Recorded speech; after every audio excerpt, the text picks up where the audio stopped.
Kanina pa po ako tumatawag ng ambulansya. Ang dami pong injured dito. Please, bilisan nyo.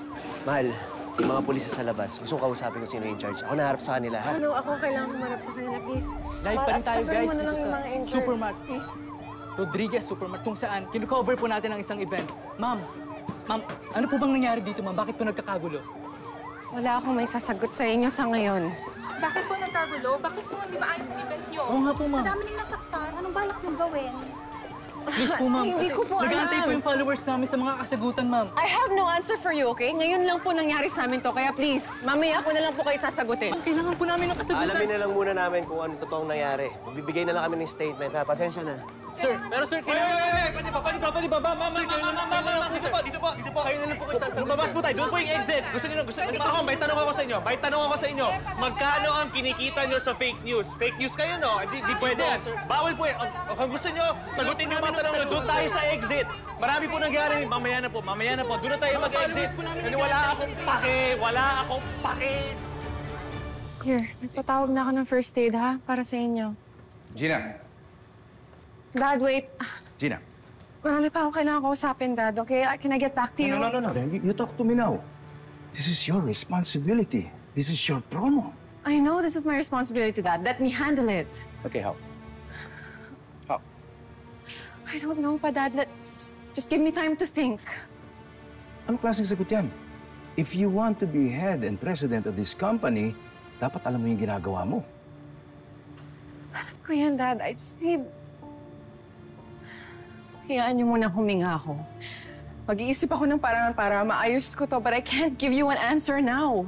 Nashock din ako sa nangyari. It wasn't supposed to happen this way. Did you follow the necessary precaution? Yes, Dad. I'm not stupid. Hindi ko sinasabi you're stupid. Hindi yun ang ibig ko sabihin.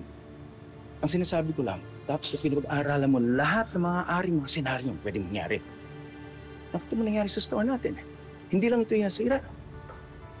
Pati yung reputation natin sa community.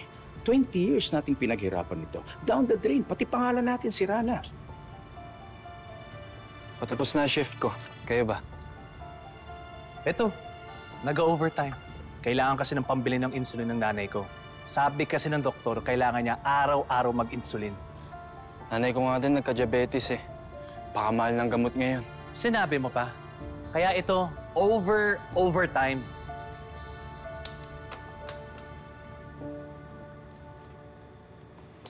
Maki, iba kaibigan mo si Sir Gerald tsaka si Ma'am Gina. Tulungan mo naman ako. Anong klaseng tulong yan? Babala sana ako. Kailangan ko kasi pa-opera sa puso yung anak ko. Ngayon? Kailangan mo ng tulong? Monique naman, wrong timing ka. Pagkatapos na nangyari kanina. Kaya nga kailangan ko yung tulong mo. Di ba close mo naman sila? Ano, tsikahan kayo ng tsikahan dyan? Trabaho nga kayo. Mga to. Kung si Ma'am Betsy kaya yung lapitan ko. Good luck! Lahat ito nangyari because of one single event that you organized. Sorry, Dad. Robert! Except... Yes, Mr. Sanchez. Kukunin na namin lahat ng mga produkto namin, pati na rin yung mga promo materials. Sir... Alam mo, Robert, hindi ko alam kung anong klaseng pamamalakad meron ka rito. We pull out na namin lahat ng mga produkto namin. Pati na yung mga sponsorship. Suporta namin sa lahat ng mga events nyo. Tawagan mo yung purchasing manager. Sir, hayaan niyo po ako magpaliwanag sa inyo. Maayos po namin to. Sir?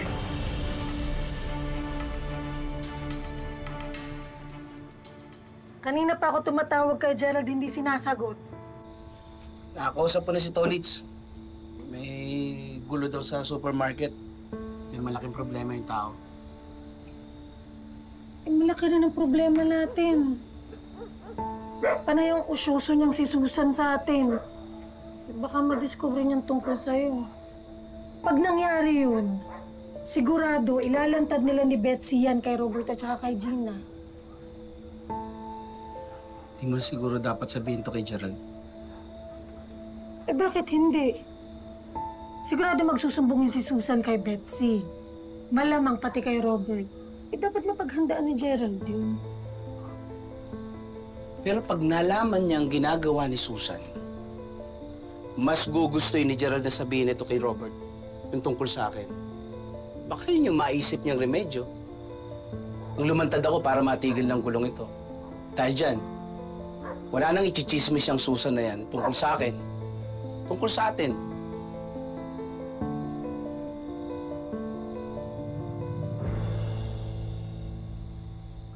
Hindi ko na kailangan ng explanation nyo. Dad, don't worry. I can get them back. Kailangan lang natin pakalmahin ang sitwasyon and I can get him back. Sinisiguro ko yun. Sana nga, Gina. Pero isang supplier pa lang umaalis. Sana hindi sumunod yung iba. Dad, hindi ko hahayaang mangyari yun. Sinisigurado ko. Sinisigurado? Yan din sinabi mo about sa promo na to. I'm sorry, pero kung nakinig ka lang sa akin na huwag nang ituloy itong gimmick na to, hindi sana mangyayari to. Kulit mo kasi hindi ka nakikinig. Kasalanan mo to, Gina.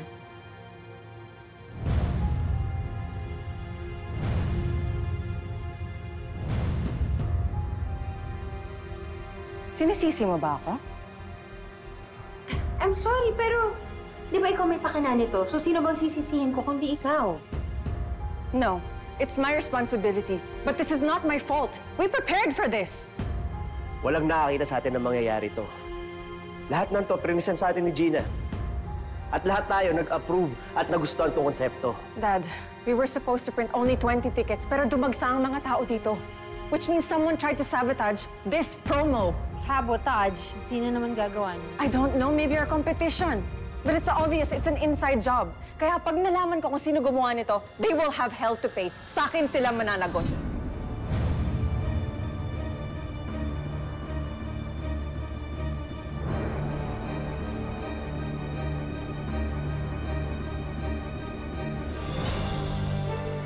Mahal, relax. Everything will be okay, okay?